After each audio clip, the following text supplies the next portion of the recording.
Hi, wrestling fans. Thanks for clicking the dreaded D-Rose report. Got a lot of news today. Didn't yesterday, but got a lot today. So sit back and take a drink every time I screw up a name or anything.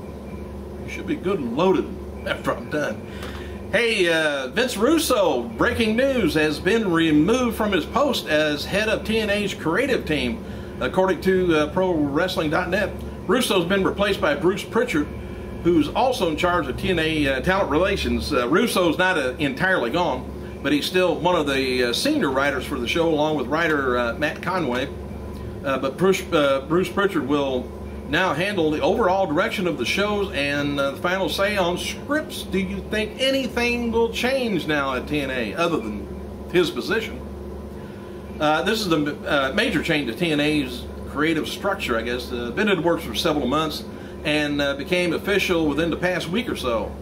And there are said to be mixed feelings at TNA's locker room regarding Bruce Pritchard, who's getting so much power in TNA so early in his run with the company. But at the same time, Russo's demotion is sure to make a few people happy there. By the way, WWE's Wrestling Observer newsletter is reporting that WWE is looking to hire screenwriters to put together the Marine 3. The original feature, of course, had Cena in it as a lead role, and the Marine 2 starred Ted DiBiase Jr., which released on, looks like December 29th, 2009, as a direct to Blu-ray and DVD. Of course, the other Marine, the first one with Cena, it hit some of the movie theaters. I still don't think it did too good. WWE has announced also Darren Young has been suspended for 30 days due to the violation of the company's wellness policy. Following statements was on WWE's website Thursday, or today, whichever. And in accordance with the talent wellness program, WWE suspended Fred Rosser and Darren Young, which is the same person, for 30 days effective Wednesday, October 5th, for his first violation of the company policy. By the way, on YouTube, if you get on there, I think there's some video footage of Shawn Michaels and his son Cameron hunting after a recent taping of Shawn Michaels' McMillan River Adventures. Ring of Honor announced on Thursday California wrestler T.J. Perkins has signed with the company. Jim Cornette says this about the signing. He said it's a great asset to have T.J. Perkins under the ROH banner. TNA Dixie Carter, president, turns 47 years old today, and I didn't think I would ever care for a 47-year-old woman, but boy, things have changed. TNA has announced a new gut check workshop. Details are something like October 28th, Sacramento, California, November 5th, Toledo, Ohio, and December 10th, Orlando, Florida, if you want to go get your gut checked.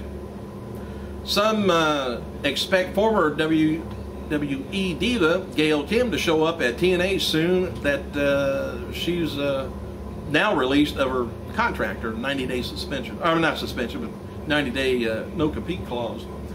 TNA is looking to produce new TV shows aimed at the Indian market. Sanjay Dutt and B.G. James recently flew to India to scout out potential talents for the show. Wrestling legend and used to be a good friend of Vince McMahon, Bruno Sammartino, he turns 76 years old today, while former WWE star Barry Darsow turns 52. Former WWE star Manu turns 27. And on this day, back in 1999, just wanted to throw this out real quick, WWE Hall of Famer, legendary announcer Gorilla Monsoon died of diabetes, related heart failure at the age of only 62. Monsoon stepped down as WWE lead announcer in '94, making room for Jim Ross. Although he continued to make TV appearances in various roles throughout '97, and his final WWF appearance came as a judge in Brawl for All Brawl for All contest at WrestleMania 15. Looks like around 6 months before he died. And both WWF and WCW paid tribute to Monsoon following his death, with then WCW announcer Bobby Heenan having to leave the booth after breaking down in tears. WWE superstars will return to WWE website today, 4 o'clock. Uh-oh, it's about 5 till. Better hurry. And some of the matches taped for the show is going to be AJ Lee taking on Tamina, JTG taking on Alex Riley, Percy Watson taking on McGillicuddy, and Tyson Kidd taking on DiBiase. All right, WWE diva Tamina has resumed tweeting on her Twitter. The little twatter, I tell you. Anyway, she teased that she has her eye on Beth Phoenix and the WWE Diva title and wrote about Vicky Guerrero inviting her to join her stable. I wish she would enjoy and take me along with her. I like to be in Vicky's stable myself, if she gets a lot of the divas in it. Anyway, she says, wow, what an honor to be invited to join Vicky's stable. Absolutely amazing to be in such a strong, independent, beautiful woman. You know, I didn't know Tamina was blind, but apparently. Oh, and actor Hugh Jackman told USA Today in a new interview that he trained with legendary boxer Sugar Ray Leonard for his movie role in Real Steel. And regarding Jackman's punch, which I think that comes out Real Steel this Friday. I don't think it's out yet, but anyway. Regarding Jackman's punch to WWE U.S. Champion Dolph Ziggler on Raw a few weeks back, Sugar Ray said he delivered a punch that was that it found its target. And that's all I care about. Put a stamp on my job that I did, and I'm proud. WWE website has a new article looking at the history of the from Mexico between the two Sin Caras, and the blue Sin Cara says, which is the original, by the way, that got suspended for a while, and then this other jerk came in. Anyway, let it go. Blue Sin Cara says, many WWE fans see us as identical because we have a very similar wrestling style. However, we do take different approaches to our style. We match up very well, but believe my pedigree and my training at the hands of my father and uncle make me a little bit better. And the other one is just a little bit taller. WWE is planning to release a sequel to their WWE Encyclopedia book, which comes out next year. The book ended up on the New York Times bestseller list with, I think, a little pamphlet probably could.